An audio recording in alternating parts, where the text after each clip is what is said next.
மட்டும்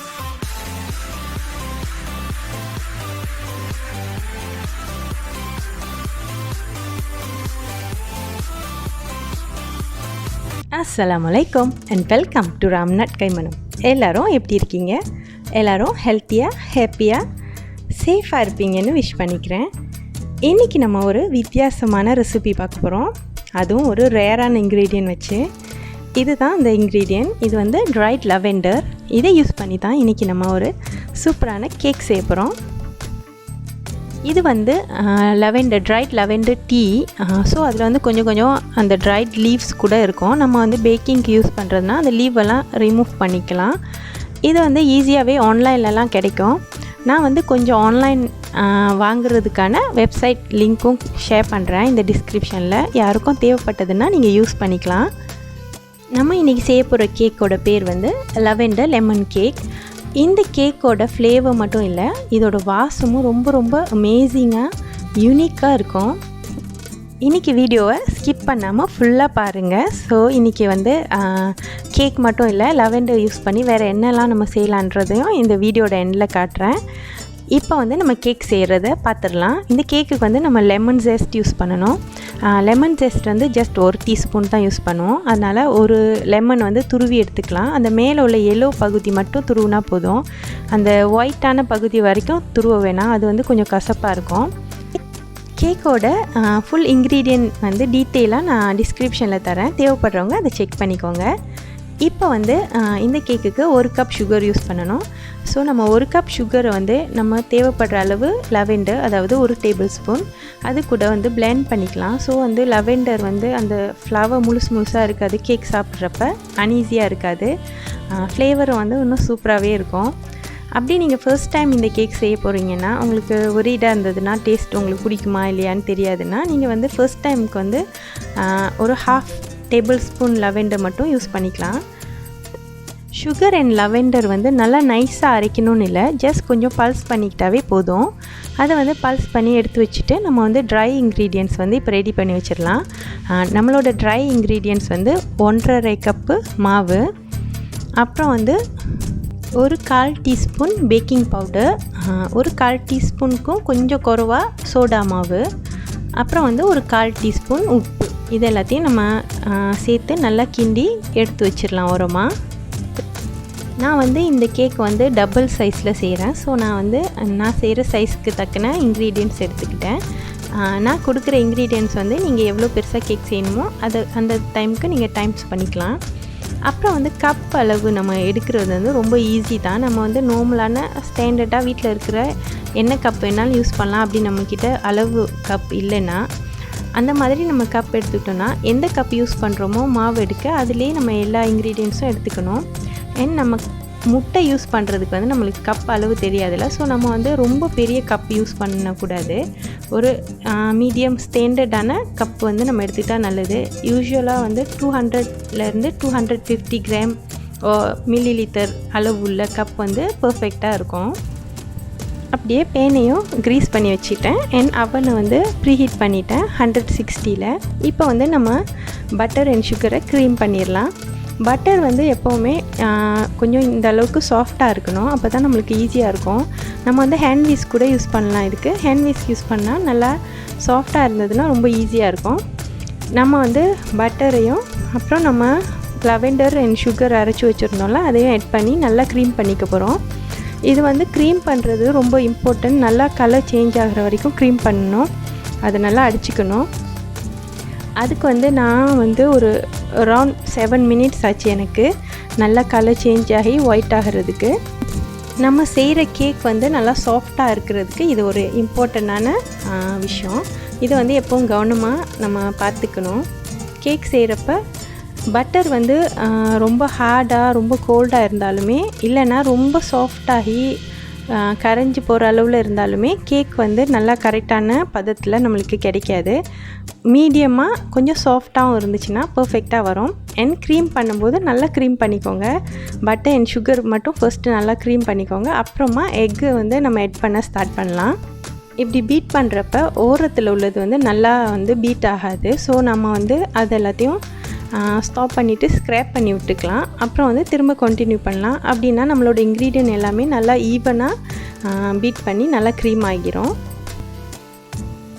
அப்புறம் வந்து நம்ம எக் எட் பண்ணுறதுக்கு எப்போவுமே பேக்கிங் பண்ணுறதுக்கு நம்ம க்ரீம் பண்ண பட்டரோட எக் சேர்க்குறப்ப எப்போவும் ஒன்றா எக் சேர்க்கணும். அப்போ தான் நம்மளுக்கு அந்த எக் வந்து நல்லா கம்பைன் ஆகும். நம்ம எல்லாத்தையும் மொத்தமாக ஒன்றா ஊற்றிட்டோன்னா அது வந்து ரொம்ப தண்ணியாக சீக்கிரமாக அதோட சேராது. ஸோ ஒன்றா எட் பண்ணிவிட்டு கொஞ்சம் மிக்ஸ் பண்ணி திருப்ப ஒன்று எட் பண்ணிக்கலாம். இந்த ரெசிபிக்கு 3 எக் யூஸ் பண்ணணும். ஸோ ஒன்றா 3 எக்கு எட் பண்ணிக்கலாம். நான் வந்து டபுள் த சைஸ் செய்கிறேன்னு சொல்லியிருந்தேன்ல, ஸோ நான் வந்து 6 எக்ஸ் யூஸ் பண்ணியிருக்கிறேன். நான் வந்து ஒன்றா எக் எட் பண்ணி நல்லா அடிச்சுக்கிட்டேன். அவ்வளோதான். நம்ம எக்கெல்லாம் மிக்ஸ் பண்ணிட்டோன்னா ஆஃப் பண்ணிடலாம். அதுக்கப்புறம் கையிலே நம்ம மிக்ஸ் பண்ணிடலாம். அவ்வளோதான். எக்லாம் எட் பண்ணி முடிஞ்சதும் நம்ம வந்து வனிலா எசன்ஸும் எட் பண்ணிடலாம். வனிலா எசன்ஸ் வந்து 1 டீஸ்பூன். எக் எல்லாத்தையும் எட் பண்ணி முடிச்சப்புறம் நம்ம சில சமயம் பார்த்தோன்னா எக்கு வந்து பிரிஞ்சு அந்த பட்டரோட நல்லா கம்பைன் ஆகாமல் கொஞ்சம் தண்ணியாக தெரியும். அப்படி இருந்தால் நம்ம ஒரி பண்ண தேவையில்லை. நம்ம வந்து கையில் நல்லா மிக்ஸ் பண்ணுறப்ப அது வந்து நல்லா கம்பைன் ஆயிரும். ஸோ ஒரி பண்ண தேவையில்லை. இப்போ வந்து நம்ம கையிலேயே ஒரு ஸ்பேத்துலா இல்லைன்னா ஒரு கரண்டி இல்லை ஒரு ஹேண்ட் விஸ்க் ஏதாச்சும் யூஸ் பண்ணி நல்லா மிக்ஸ் பண்ணிடலாம். இந்த ரெசிபிக்கு வந்து நம்ம ட்ரை இன்க்ரீடியன்ட்ஸ் எட் பண்ணுறப்ப நம்ம வந்து யோகட் எட் பண்ணணும். யோகட் வந்து 3/4 கப்பு. ஸோ நம்ம ட்ரை இன்க்ரீடியன்ட்ஸ் நம்ம மாவெல்லாம் சளிச்சு வச்சோம்ல, அந்த மாவையும் யோகட்டையும் நம்ம வந்து ஆல்டர்னேட்டாக கொஞ்சம் கொஞ்சமாக எட் பண்ணி நல்லா மிக்ஸ் பண்ணிக்கலாம். அப்படியே நம்மளோட லெமன் ஜூஸ் 1 டேபிள் ஸ்பூன் அதையும் எட் பண்ணிடலாம். அண்ட் லாஸ்ட்டாக நம்ம எடுத்து வச்சுருந்த லெமன் ஜெஸ்ட் அதையும் போட்டு நல்லா மிக்ஸ் பண்ணிடலாம். அவ்வளோதான். நம்ம வந்து கேக் மாவை வந்து மிக்ஸ் பண்ணுறப்ப எப்போவுமே ஓவர் மிக்ஸ் பண்ணிடக்கூடாது. கரெக்டாக லைட்டாக அது எல்லாமே நல்லா கம்பைன் ஆகிற வரைக்கும் மட்டும் மிக்ஸ் பண்ணால் போதும். நம்ம கேக் செய்கிறப்ப பார்த்துருப்போம், சில சமயம் நம்ம கேக் வந்து ஃப்ளஃப்பாக ஆகாமல் அப்படியே சப்புன்னு போன மாதிரி போயிடும் அமுங்கி. அது ஏன் ஆகுதுன்னா ஓவர் மிக்ஸ் பண்ணுறதும் அதுக்கு ஒரு ரீசன் தான். ஸோ நம்ம வந்து ரொம்ப ஓவர் மிக்ஸ் பண்ணிடாமல் ஜஸ்ட் நம்ம நல்லா கம்பைன் பண்ணி விட்டாவே போதும். அவ்வளோதான். நம்மளோட கேக் பேட்டர் ரெடி ஆக்கிடுச்சு. அதை வந்து நம்ம க்ரீஸ் பண்ணி வச்சுருந்த பேனில் வந்து எட் பண்ணிவிட்டு நம்ம வந்து பேக் பண்ணிடலாம். இது வந்து 30 to 40 மினிட்ஸ் 30லேருந்து 40 நிமிஷம் வரைக்கும் ஆகும் இது வேகிறதுக்கு. நம்ம வந்து ஃபஸ்ட்டு 30 நிமிஷம் வச்சுக்கலாம் 160 டிகிரி செல்சியஸில். 30 நிமிஷம் வெந்ததுக்கப்புறம் நம்ம செக் பண்ணிவிட்டு தேவைப்பட்டால் எக்ஸ்ட்ரா 10 மினிட்ஸ் வச்சுக்கலாம். தேவையில்லைன்னா 30 மினிட்ஸ் போதும். நம்ம ஒரு ஸ்டிக் இன்சர்ட் பண்ணி பார்க்குறப்ப க்ளீனாக வந்ததுன்னா நம்ம கேக் நல்லா வெந்துருச்சுன்னு அர்த்தம். நான் 30 மினிட்ஸ் வச்சது வந்து கொஞ்சம் நல்லா வேகலை. ஸோ நான் எக்ஸ்ட்ரா ஒரு 10 நிமிஷம் வச்சேன். அப்புறம் தான் பர்ஃபெக்டாக இருந்தது. இப்படி ஒரு ஸ்டிக் இன்சர்ட் பண்ணி பார்க்குறப்ப க்ளீனாக வந்ததுன்னா நம்ம கேக் நல்லா வெந்துருச்சு. நம்ம கேக் எடுத்து சர்வ் பண்ணிடலாம். இந்த கேக் செய்கிறப்ப வீடே நல்லா கமன்னு வாசமாக இருக்கும். ரொம்ப வாசமாக இருக்கும். அந்த வாசமே வந்து ரொம்ப ரிலாக்ஸிங்காக இருக்கும். எல்லாருக்கும் தெரியும் லவெண்டர் வந்து ஒரு நல்ல ரிலாக்ஸிங் ஏஜென்ட்னு. இந்த கேக்கோட ஸ்பெஷல் வந்து அந்த லவெண்டரோட ஸ்வீட் டேஸ்ட்டும் அப்புறம் வந்து லெமனோட ஷார்ப்பான தேஞ்சி ஃப்ளேவர் சேர்ந்தது தான். அதுதான் இந்த கேக்கோட யூனிக்னஸ்ஸே. ரொம்ப சூப்பராக இருக்கும் இந்த கேக்கு. எனக்கு வந்து இந்த கேக் ரொம்ப பிடிக்கும். இந்த ஃப்ளேவரே ரொம்ப சூப்பராக இருக்கும். நீங்களும் செஞ்சு பாருங்கள். எவ்வளோ ஃப்ளஃபியாக சாஃப்டான நம்மளோட சூப்பரான கேக் ரெடி ஆகிருச்சு. இது நீங்கள் அவனில் இல்லைன்னா நீங்கள் நார்மலாக அடுப்பில் கூட வேக வைக்கலாம். நார்மலாக எப்போவுமே சாப்பிட்ற கேக்கே சாப்பிட்டு போர் அடிச்சிருச்சுன்னு நினச்சிங்கன்னா, டிஃப்ரெண்ட்டாக யூனிக்கான ஏதாச்சும் ஸ்பெஷலான கேக் செய்யணும்னு நினச்சிங்கன்னா டெஃபினட்டாக இந்த கேக்கை ட்ரை பண்ணி பாருங்கள். ட்ரை பண்ணி பார்த்தீங்கன்னா எப்படி இருந்ததுன்னு மறக்காமல் என்கிட்ட காமெண்டில் ஷேர் பண்ணிக்கோங்க. இப்போ வந்து லவெண்டர் வச்சு நம்ம வேறு என்ன செய்யலான்னு பார்க்கலாம். நான் ஃபர்ஸ்ட்டே சொன்ன மாதிரி லவெண்டர் வந்து டீயாக குடிக்கலாம். நம்ம லவெண்டர் டீ வந்து ஜஸ்ட் ஒரு 1/2 டீஸ்பூன் ட்ரைட் லவெண்டர் இல்லைனா ஃப்ரெஷ் லவெண்டர் சுடு தண்ணியில் எட் பண்ணிவிட்டு அதை வந்து கொஞ்சம் நேரம் இன்ஃப்யூஸ் பண்ண வச்சுட்டு வடிகட்டிட்டு நம்மளுக்கு சுகர் தேவைன்னா எட் பண்ணிக்கலாம், இல்லைனா ஹனி கூட எட் பண்ணிக்கலாம். எட் பண்ணிவிட்டு நம்ம குடிக்கலாம். அதுதான் லவெண்டர் டீ. இப்போ நான் லவெண்டர் லாட்டே எப்படி செய்யலான்னு காட்ட போகிறேன். அதாவது லவெண்டர் காஃபி. இதுக்கும் வந்து நம்ம சேம் தான், இன்ஃப்யூஸ் பண்ணி தான் நம்ம யூஸ் பண்ண போகிறோம். இதுக்கு வந்து நம்ம சுகர் அப்புறம் லவெண்டர் அண்ட் ஹாட் வாட்டர் எல்லாத்தையும் நல்லா மிக்ஸ் பண்ணிவிட்டு நம்ம கொஞ்சம் நேரம் வச்சிடலாம். அந்த சிரப்பில் வந்து அந்த லவெண்டரோட ஃப்ளேவர்லாம் நல்லா இறங்கிரும். அப்புறம் வந்து நம்ம வடிகட்டி அந்த சிரப்பை யூஸ் பண்ண போகிறோம். அவ்வளோதான். மற்றபடி நார்மலாக காஃபி போடுற மாதிரி தான். நம்ம வந்து மில்க்கை கொதிக்க வச்சுட்டு தேவையான அளவு காஃபி பவுடர் ஆட் பண்ணிவிட்டு அந்த நம்ம செஞ்ச சீரப் லெவெண்டர் சீரப்பையும் ஆட் பண்ணிக்கலாம். தேவைக்கு தக்கன ஆட் பண்ணிக்கலாம். நம்மளுக்கு எவ்வளோ சுகர் லெவல் வேணுமோ அந்த அளவுக்கு. அவ்வளோதான், நம்ம லெவெண்டர் லாட்டே ரெடி ஆகிரும். மில்க்குக்கு கூட நம்ம இதே சீரப் செஞ்சும் யூஸ் பண்ணலாம். இல்லைனா நம்ம இப்போ டெய்லி நம்ம மில்க் குடிக்கிறோன்னா ஒரு ஜாரில் வந்து சுகர் ஆட் பண்ணி கொஞ்சம் லெவெண்டர் சேர்த்து நல்லா மிக்ஸ் பண்ணி வச்சிடலாம்.